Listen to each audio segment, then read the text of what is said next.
नमस्कार दोस्तों, question paper channel में आप सबका स्वागत है। आइए देखते हैं तुलसीदास के बारे में। तुलसीदास के संदर्भ में विद्वानों के चर्चित कथन। पहला है, डॉक्टर बच्चन सिंह ने तुलसीदास को रूपकों का बादशाह कहा है। सांग रूपक तुलसी जी का प्रिय अलंकार है।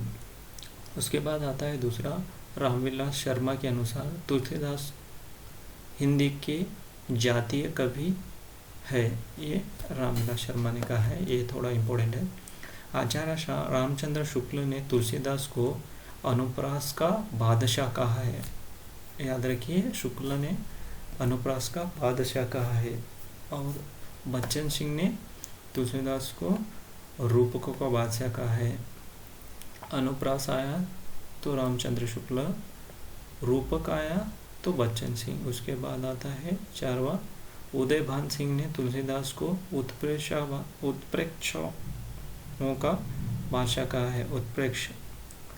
उत्प्रेक्ष अलंकार होता है ना, उसका बादशाह किसने कहा है? उदयभान सिंह ने तुलसीदास को कहा है। नाभादास ने तुलसीदास को कलिकाल का वाल्मीकि कहा है। उसी के साथ गृहस्थ ने तुलसीदास को बुद्धदेव के बाद सबसे बड़ा लोकनायक कहा है। गृहस्थ के बाद चलते हैं। स्मिथ के अनुसार तुलसीदास लोकमंगल के सबसे महान स्मिथ के अनुसार तुलसीदास मुगल काल के सबसे महान व्यक्ति थे। उसके बाद आठवां आता है, आचार्य शुक्ल जी के अनुसार तुलसीदास जी उत्तर भारत की समग्र जनता के हृदय में पूर्ण प्रेम प्रतिष्ठा के साथ विराजमान है। उसके बाद नौवां आता है, रहीमदास के अनुसार गोद लिए हुलसी फिरे तुलसी सो सुत होए। उसके बाद 10वां है, अयोध्या सिंह उपाध्याय हरिवोद के अनुसार कविता करके तुलसी न लसे, कविता पा लसे तुलसी की कला। उसके बाद रहीमदास, रामचरितमानस विमल संतन जीव प्राण, हिंदू वन को वेद सम, यवन ही प्रकट कुरान। भिखारीदास, तुलसी गंग दुए भय सुखविन के सरदार, इनके काव्य में मिली भाषा विविध प्रकार। उसके बाद आते हैं, अपने शरीर मन और आत्मा की देखभाल करना आपकी सबसे बड़ी और सबसे बड़ी जिम्मेदारी है। यह आपकी आत्मा की ज़रूरतों को सुनने और फिर उन्हें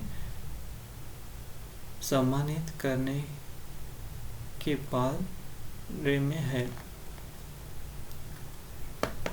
पंक्ति एवं कथन। बुद्ध के बाद तुलसी भारत के सबसे बड़े समन्वयकारी। जॉर्ज ग्रिशन, भारतवर्ष का लोकनायक वही हो सकता है जो समन्वय करने का अपार धैर्य लेकर आया हो। हजारी प्रसाद द्विवेदी। डॉक्टर बच्चन सिंह ने पृथ्वीराज रासो को राजनीति की महाकाव्यात्मक त्रासदी कहा है।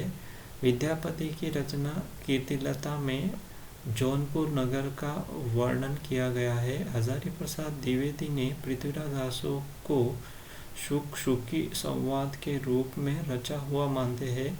विद्यापति ने कीर्तिलता को भृंग भृंगी संवाद के रूप में लिखा है।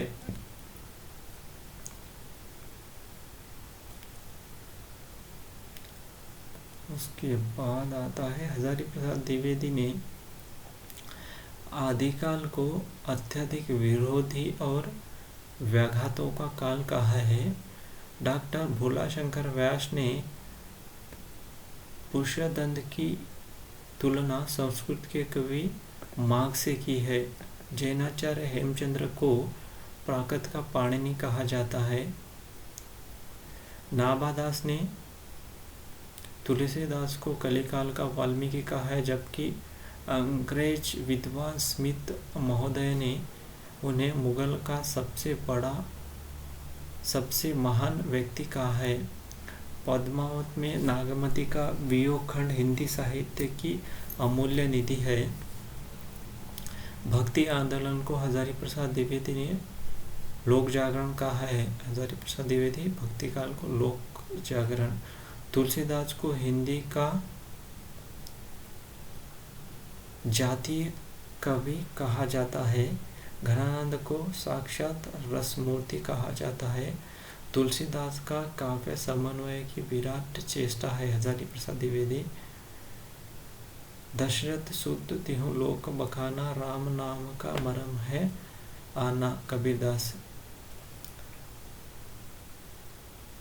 सस कीरत है कूप, जल भाषा बहता नीर, कबीरदास। राम नाम तत्सार है, कबीरदास। धन्यवाद।